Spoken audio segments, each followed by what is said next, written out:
कामिल कलगीदार वो यार कामिल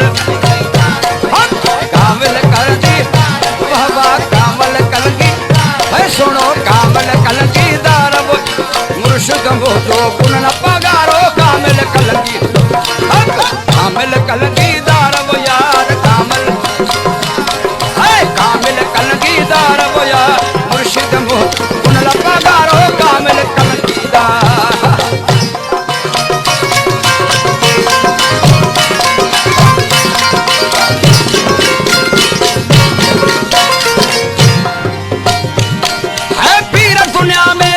हजारे ओ पीर दुनिया में व्याप हजारे पीर दुनिया में व्याप हजारे पीर दुनिया में ओ पीर दुनिया में व्याप हजारे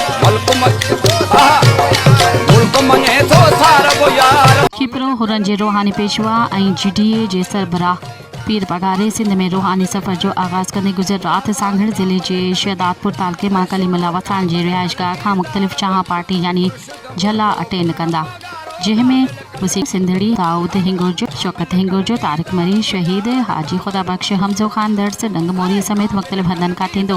पकी दावत खिपरो वेझो मर्द मुजाहिद फ़कीर गाज़ी फ़तेहली राज जे फर्ज़ंद फ़कीर दरिया खान जी दावत अछड़े थर चौंकी जे पेगा राओ बावड़लो पहुता जिते पीर पगारे जे रूहानी दीदार जे ओसीड़े में गुज़िरियल ॾींहं खां लखे मुरीद ऐं अक़ीदतमंद पहुतल हुआ। सुबुह ताईं हुर जमायत जो तादाद पीड़ो थी वियो ऐं पीर पगारे अॼु सुबुह 9:30 वॻे धारे लखियनि हुर जमायत जे मुरीदनि ऐं अक़ीदतमंदनि खे रूहानी दीदार करायो ऐं ख़िताब कंदे दुआऊं ॾिनियूं। हिन मौक़े ते पीर पगारे पंहिंजे रूहानी ख़िताब में चयो त मौसमियाती तब्दीलियुनि जे करे फसलनि मां सुठी उपत नथी मिले, उन करे जेतिरो थी सघे चौपायो माल धारियो। माल मां अव्हां ज़मींदारी खां वधीक मुनाफ़ो कमाए सघो था ऐं पंहिंजे घरनि ऐं उताकनि अॻियां वधि खां वधि वण पोखियो जंहिंसां वाट वेंदड़ माण्हू अव्हां खे दुआ कंदा।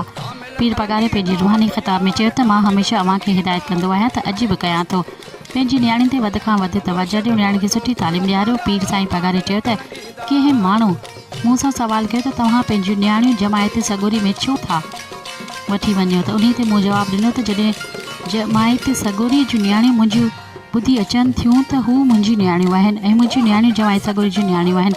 पंहिंजी न्याणियुनि जो ख़्यालु रखो, न्याणियुनि खे पंहिंजी न्याणियूं सम्झो ऐं पंहिंजे पुटनि जे औलाद ते बि कंट्रोल कयो, मथां हू कंहिं ग़लति सोहबत में न अची वञनि। पीर पगारे पंहिंजे रूहानी ख़िताब में चयो त पाड़े वारनि जो हमेशह ख़्यालु रखो, अव्हांखे ॾुखे वक़्त में पंहिंजे अज़ीज़नि खां पहिरियां पाड़े वारा तव्हां वटि ईंदा।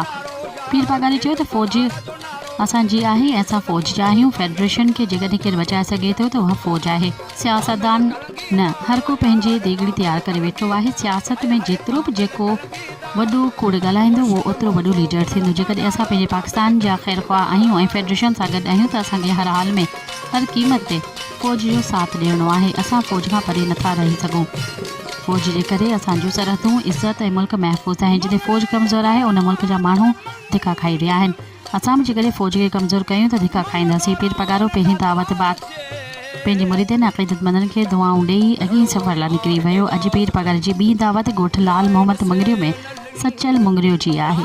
मज़ीद ख़बरनि ऐं तफ़सीलात लाइ विज़िट कयो असांजी वेबसाइट www.awamiNewsHD.com ऐं ॾिसंदा रहो अवामी न्यूज़ HD।